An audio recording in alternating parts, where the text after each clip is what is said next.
വാർത്തകൾ വിശദമായി.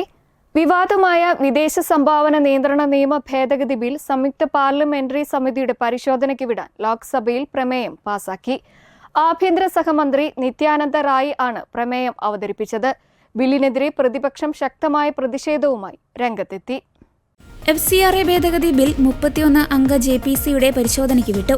Bill Christian സംഘടനകളെയും NGOകളെയും ലക്ഷ്യമിട്ടിട്ടുള്ളതാണെന്ന് KC Venugopal ആരോപിച്ചു. ബിൽ JPCക്ക് വിടുന്നതിന് പകരം പൂർണ്ണമായി അനുവദിക്കണമെന്നാണ് പ്രതിപക്ഷം ആവശ്യപ്പെട്ടത്.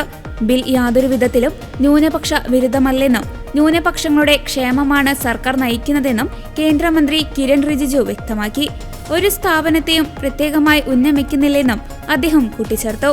ബിൽ JPCക്ക് വിടാനുള്ള പ്രമേയത്തെ KC വേണുഗോപാൽ MP ശക്തമായി എതിർത്തു.